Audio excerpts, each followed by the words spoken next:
प्रधानमंत्री नरेंद्र मोदी सामने खड़े होते हैं। उसी रात कैबिनेट कमेटी ऑन सिक्योरिटी की मीटिंग बुलाई जाती है। वासे ने उसे 50 लाख पाकिस्तानी रुपये दिए। ये घर सईद के घर से बेहद नजदीक था। तो रॉ के एजेंट नावेद के घर आने जाने लगे। नावेद के खाते में 15 करोड़ रुपए ट्रांसफर कर दिए जाते हैं। अफगानिस्तान से एक आदमी को चुपचाप पाकिस्तान लाया।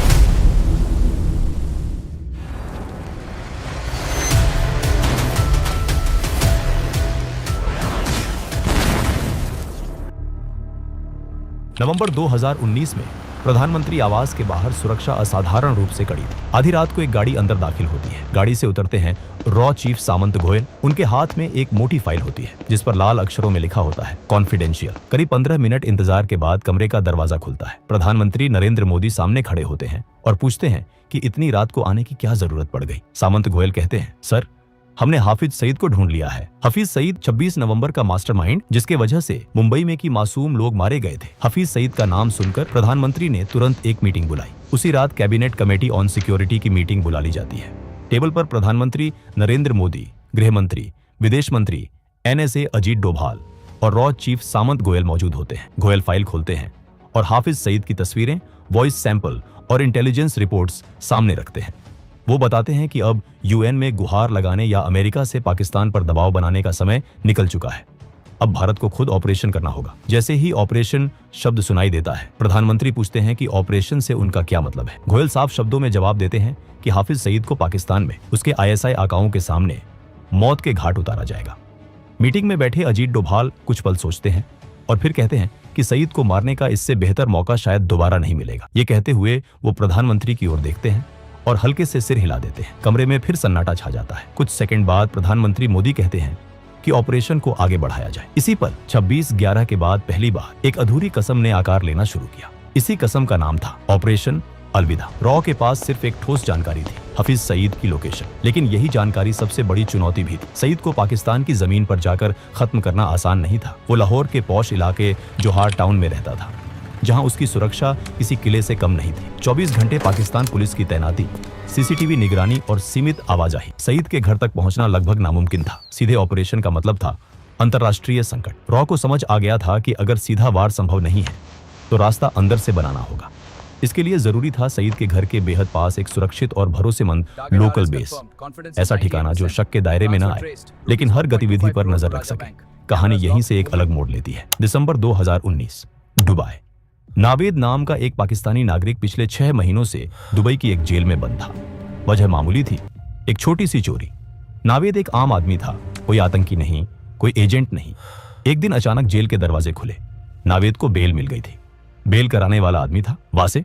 जेल से बाहर निकलते ही नावेद ने हैरानी में पूछा कि उसने उसकी मदद क्यों की। वासे ने कहा, मुझे तुम्हारी जरूरत है।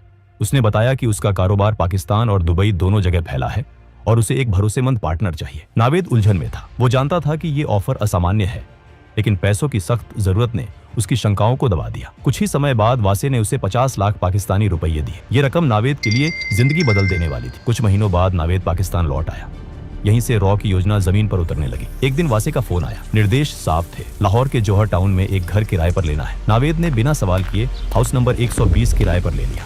ये घर सईद के घर से बेहद नजदीक था, इतनी नजदीक कि वहां से उसकी गतिविधियों पर नजर रखना संभव हो सके। नावेद को यह नहीं बताया गया था कि वासे असल में कौन है। सच्चाई ये थी कि वासे रॉ का एजेंट था।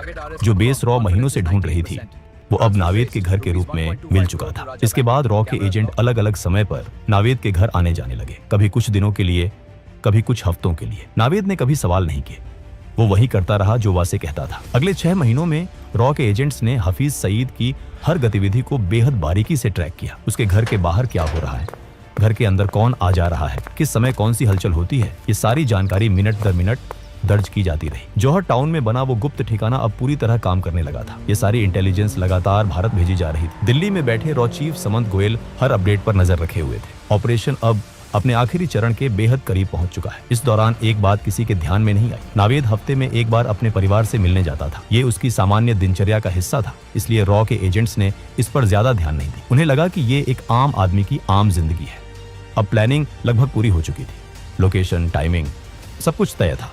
बस एक आखिरी कड़ी बाकी थी। कुछ ही दिनों बाद वासे का नावेद को फोन आया। उसने नावेद को दुबई आने को कहा। वजह नहीं बताई गई। दुबई में दोनों की मुलाकात होती है।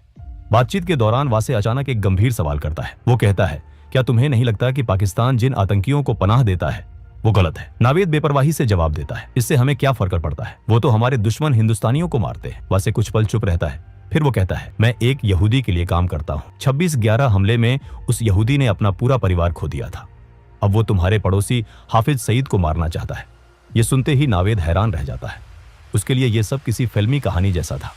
वासे आगे कहता है, मुझे सईद को मारने में तुम्हारी मदद चाहिए। नावेद को ये बात मजाक लगती है। वो साफ कहता है कि वो इसमें शामिल नहीं होगा, लेकिन वासे उसे एक और ऑफर देता है। अगर वो मदद करता है तो उसे अपने पूरे परिवार के साथ अमेरिका में बसाया जाएगा, साथ ही करोड़ों रुपये भी मिलेंगे। नावेद के सामने अब जिंदगी का सबसे बड़ा फैसला था। एक तरफ डर, दूसरी तरफ पैसों और सुरक्षित भविष्य का लालच। काफी देर सोचने के बाद आखिरकार नावेद हाँ कह देता है। इसके कुछ ही समय बाद नावेद के खाते में 15 करोड़ रुपए ट्रांसफर कर दिए जाते हैं। ये इस बात का संकेत था कि अब पीछे हटने का कोई रास्ता नहीं है। अब ऑपरेशन अलविदा अपने अंतिम मोड़ पर था।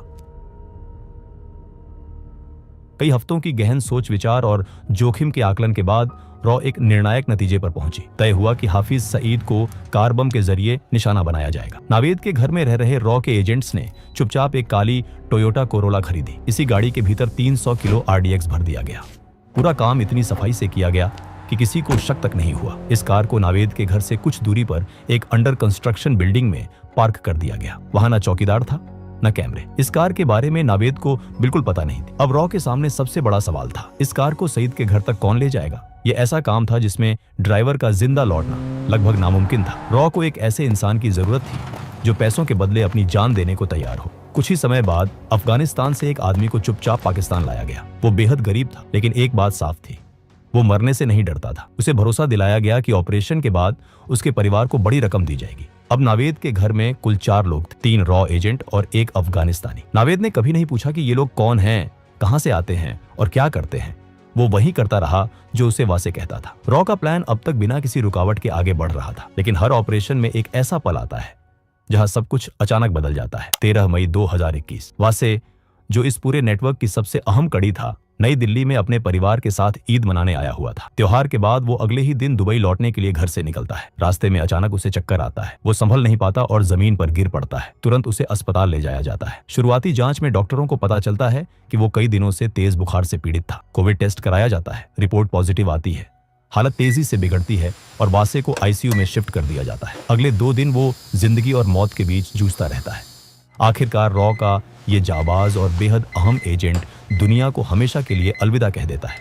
जैसे ही ये खबर रॉ हेडक्वार्टर्स पहुंचती है, वहां भूचाल आ जाता है। वैसे सिर्फ एक एजेंट नहीं था, वही नावेद को संभालता था। उसकी मौत का मतलब था कि पूरा ऑपरेशन फेल।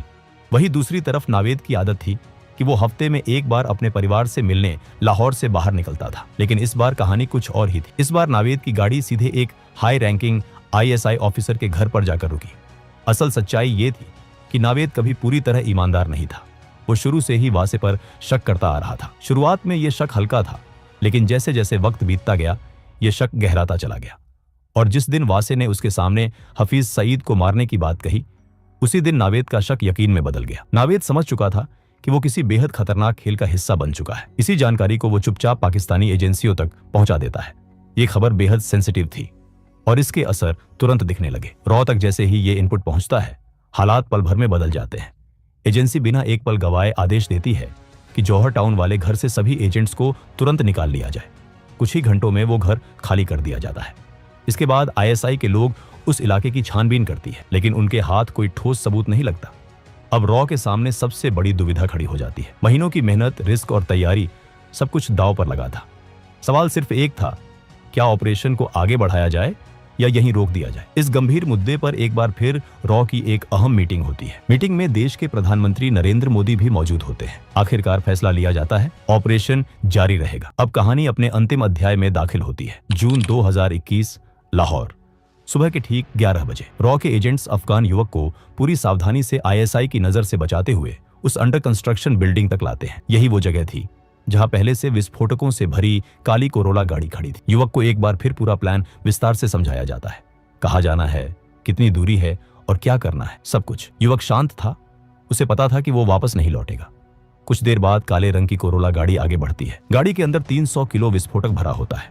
कार तेज रफ्तार में सड़क पर दौड़ने लगती है और हाफिज सईद के घर के पास पहुंचती है। सईद के घर से कुछ ही दूरी पहले एक चेक पोस्ट बना हुआ था। वहां खड़े पुलिसकर्मी रोज की तरह ड्यूटी पर थे। अचानक उनकी नजर एक तेज रफ्तार से आती काली कार पर पड़ती है। गाड़ी की रफ्तार सामान्य नहीं थी। पुलिसकर्मी तुरंत हाथ उठाकर गाड़ी को रोकने का इशारा करते हैं, लेकिन इससे पहले कि वो कुछ समझ पाते गाड़ी सीधे बैरिकेड से टकरा जाती है और अगले ही पल एक जोरदार धमाका होता है। धमाके की आवाज पूरे जौहर टाउन में गूंज जाती है। आग और धुएं का गुबार आसमान में उड़ता है। धमाके की ताकत इतनी ज्यादा होती है कि हाफिज सईद के घर की एंट्रेंस, लोहे का गेट और सामने का ढांचा पूरी तरह उड़ जाता है।